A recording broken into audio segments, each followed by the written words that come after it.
What's up, y'all? Welcome back to Fish the Moment. In this video, I'm going to talk about one of the most effective baits for catching big bass in the fall, a big paddle tail swim bait.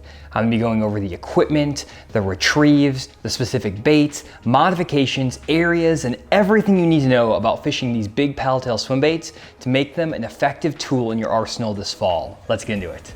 So to be fully transparent, guys, I've spent a lot of money on these big paddle tail swim baits over the years, and at times I feel like they catch anglers almost better than they catch the bass, just because they look so realistic, and you would think a bass would just eat these up.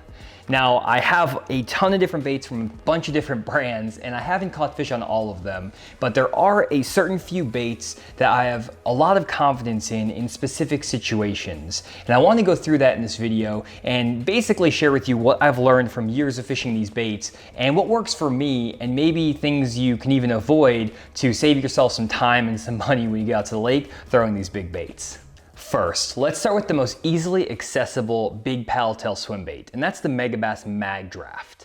This bait has been a staple for catching big bass all over the country, and it's proven to work in a ton of different situations, seasons, and lake types. The reason this bait is so effective is because it's not overwhelming in its presence. It's not that big of a bait, and it also has a nice harness and treble hook system that helps you hook fish even when they just swipe at this bait. You really can just basically fish it by casting it down the bank and reeling it like a spinner bait or a chatter bait, and as long as you keep it on a nice steady retrieve, you can catch a lot of good fish with this bait. One thing about this bait though that is a little bit tricky is that you have to have the perfect retrieve speed to get this bait to run properly. If you reel it too fast, it's going to turn on its side and not run correctly. If you reel it too slow, that paddle tail won't really give it a lot of action. Out of the box, this bait is weighted for a very specific retrieve, and it's just a nice, slow, steady pace. You're not going to be burning this thing back to the boat like a spinner bait, and you're not going to be able to slowly creep it on the bottom because of that treble hook on there. However, you can adjust this bait very easily by adding some weights and changing up the hook combination to get this bait to run in different depths and different situations. A few of my favorite modifications are to, one, add a nail weight with a ball on the end of it to the center of that swim bait below the bottom line or the lateral line of that swim bait, allowing that bait to go a little bit deeper while still reeling it at that steady pace.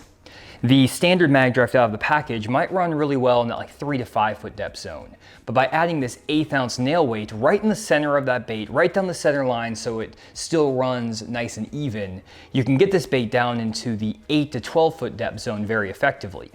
You can even add 2 of those nail weights and get it even deeper, though you want to make sure that bait stays relatively balanced. You don't want it running to one side or the other, so you have to be very particular about how you add that nail weight in there, inserting it perfectly down the center line of that bait. You also don't want to add a lot of weight to the top of the bait because it'll start to roll and twist weird. You need to keep it below that bottom line of the bait. Another way you can modify these Magdrafts to actually make them run shallower than they normally would is to remove the internal weight and magnet that comes in this bait and instead replace that with a bigger treble hook to add a little bit extra weight. This is a 1/0 Gamakatsu round bend treble, and because you no longer have that magnet to hold that hook in place, I'll actually bend out this hook. I saw this from Chris Zaldain a few years ago, and if you bend that hook straight, you can insert it back into that bait and it will hold that hook on there relatively well. There are a few other ways you can keep that hook in place. Some people take paper clips, cut them in half and stick them up into the bait, but I haven't really had that much success with that holding. Honestly, just bending out that hook straight and then putting it back into the bait is the most effective way I've found to just keeping that hook in place as best it can. It's not perfect and that hook will come free, especially if you're skipping it around a lot, but by doing this modification, you have just enough weight with that size or that 1/0 treble hook to keep it still running true, but instead of running in that 3 to 5 foot depth range on a slow retrieve, it'll just run like maybe 1 foot to 2 feet, which is perfect when you're fishing around shallower docks or shallower areas in general. There are a lot of other ways you can modify these Magdrafts with changing the weight, changing the hooks, all kinds of stuff, so definitely play with it to basically help you dial in the strike zone you're targeting with these baits. When it comes to where to throw these Magdraft swim baits, my favorite place is on a 45-degree bank or a channel swing bank with some bigger chunk rock. It seems like these Magdrafts perform really well on these rocky shorelines, especially if you have water visibility between 2 to 7 feet of visibility.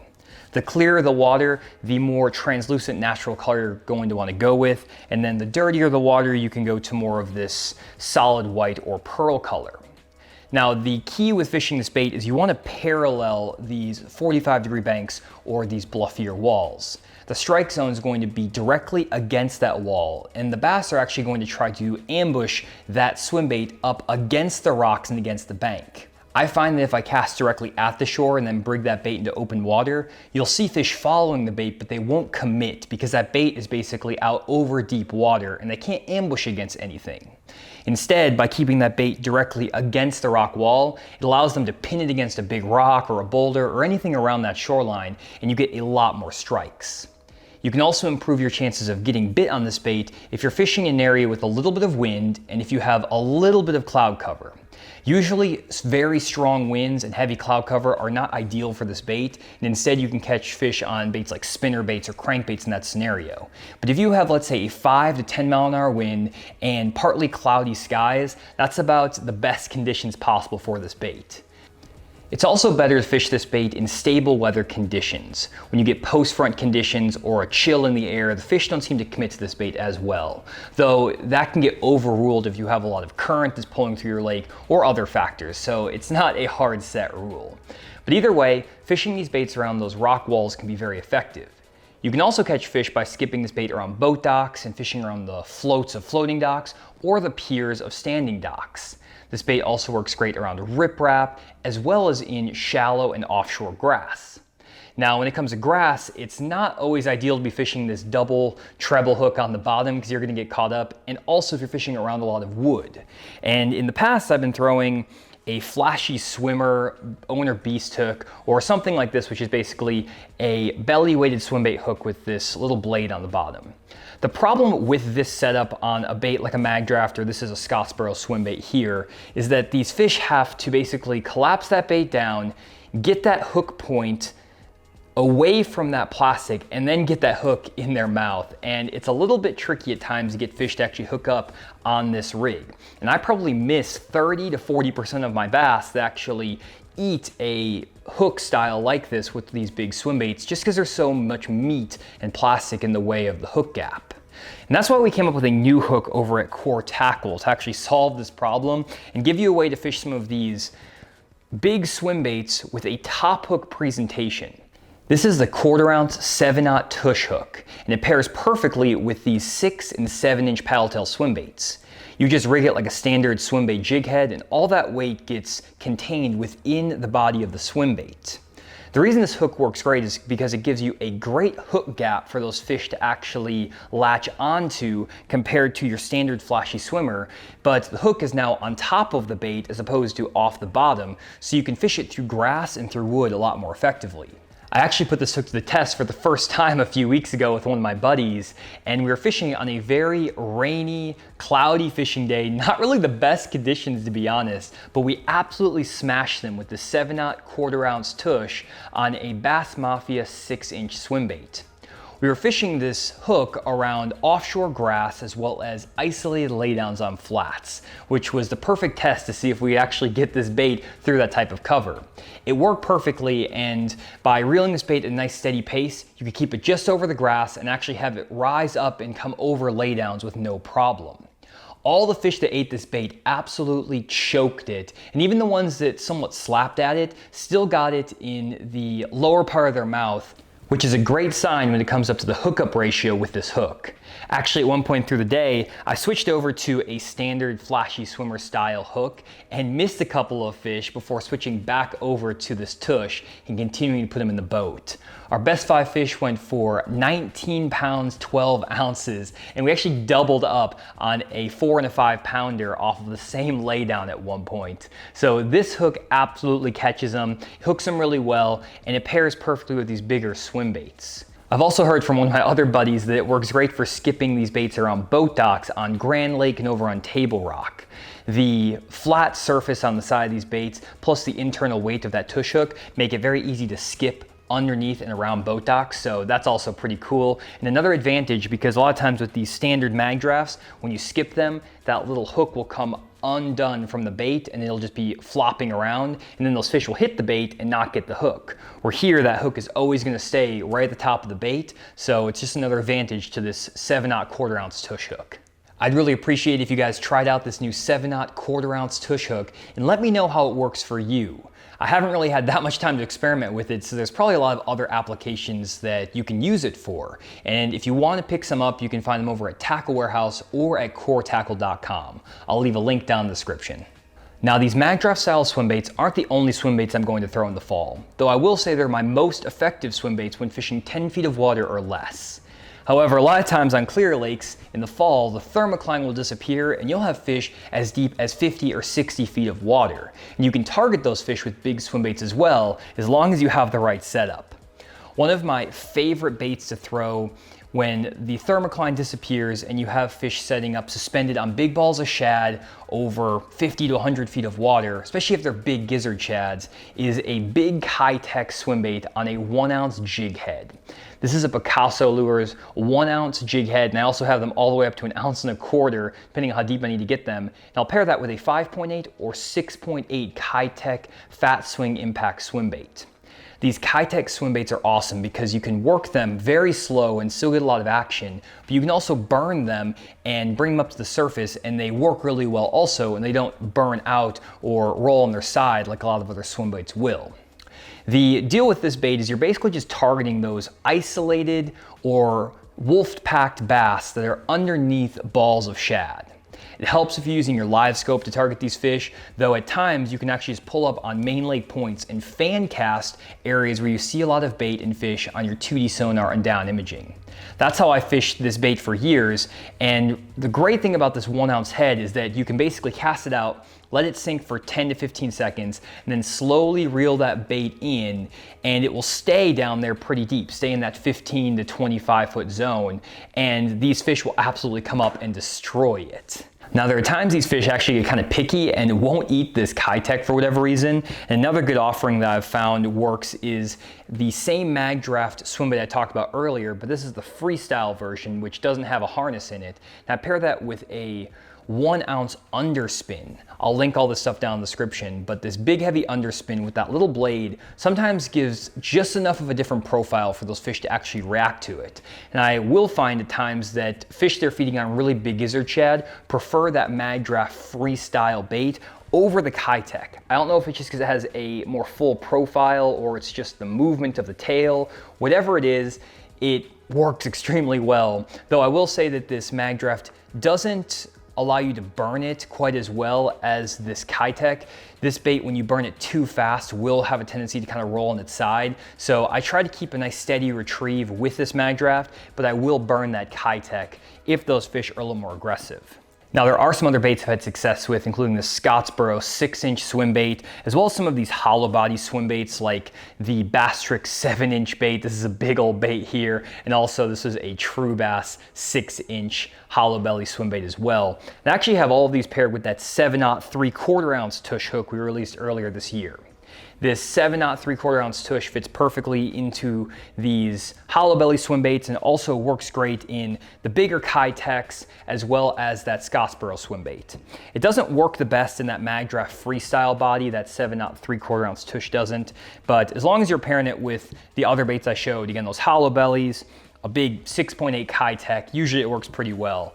And again, just having that weight internally positioned in that bait gives it a little bit different profile, and I don't know if it makes that big of a difference day in and day out over a standard jig head, but I have found days where, again, the fish just won't touch a standard jig head with the Kitech, they only want the underspin. And I have found at least one fishing trip recently that the fish preferred the internal weighting of that tush hook, especially when I would let that bait fall and glide. I don't know if it had anything to do with the fact that that bait does glide more with that internal weight, but they ate this True Bass, I think it's a 5.5 inch hollow belly. They ate this bait better than they were eating the big Kitech or this Megabass Magdraft Freestyle on the underspin. So I would kind of give all three of them a try. If I'm on that bite, I will have all of these rigged up.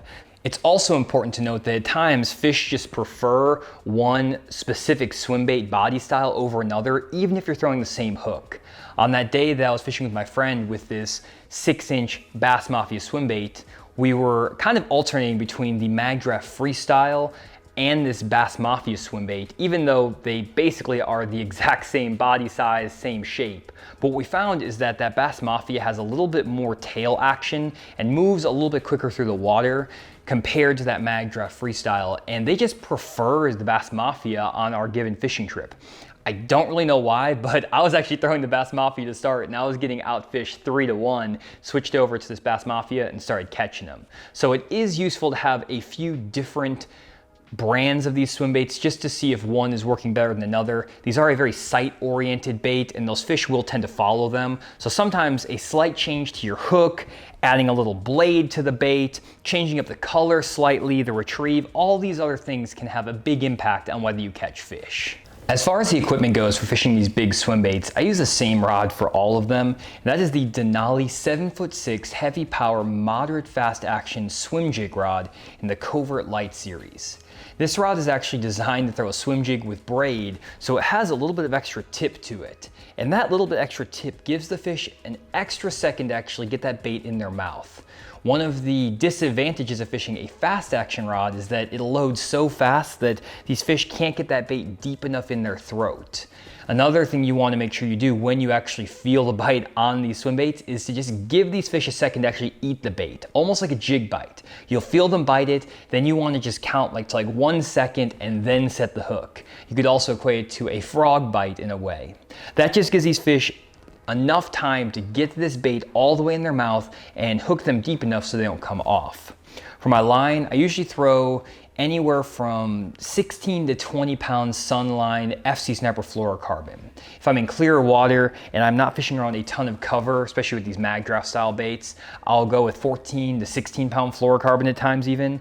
But most of the time I'm fishing one of these bigger, heavier baits, or if I'm fishing around some thicker cover, like with that 7/4 ounce TUSH, I'll go with 20 pound Sunline FC Snapper fluorocarbon. Gives me no problems. And I just pair that with my 6-year-old Abu Garcia Black Max, which I picked up at Walmart a long time ago, but it's still rocking for me. One more very important point about these big paddletail swim baits is that your retrieve can be the difference between getting these fish to follow this bait and commit to it. I have a great clip from my recent fishing trip where I was catching them on this 7/4 ounce TUSH. And what I was finding is that I had a lot of success when I would reel that bait in at a nice steady pace. Then all of a sudden I would stop the bait on purpose and then start reeling again. And that would get those fish, for whatever reason, to get very interested in the bait and eventually commit. I wasn't necessarily burning the reel and stopping it or twitching my rod or anything. I would just literally stop reeling the bait for a second and then keep reeling it. And that was just enough of a change up in the retrieve to get those fish interested in the bait and get them to commit. There are days when I actually will get these fish to bite after I twitch the rod one time, or sometimes I will burn it and then stop it, burn it and stop it. That works as well. I've experimented with all kinds of retrieves with these baits over the years, and really it just kind of depends on the day. The one thing I will say is that just a straight retrieve back to the boat can work, but usually you're going to get a lot more followers than fish committing. So definitely vary up retrieve, not too much. Don't reel and stop and pause 15 times throughout your retrieve. Do it maybe once or twice. You want to get that fish following that bait for a while, then something irregular happens and then it starts back up, then they'll commit. If it's constantly stopping and starting and stopping and starting, they're not really going to get as interested, at least in my experience. Now, honestly guys, I'm not the #1 expert when it comes to fishing these big swim baits. I just wanted to share what's worked for me over the years. And there are a lot of other ways to work these baits, a lot of other scenarios. So I'd love to hear in the comments from you other ways you fish these baits effectively, because I would want to try them out on my lakes as well and see if I can replicate your success. Nobody has all the answers in fishing, but hopefully I can give you at least a little bit of a shortcut and show you what I've found success in, so you can also catch fish on some of these big baits that are very pretty, very fun, but also very intimidating. Hopefully you guys enjoyed this video. We'll see you all in the next one.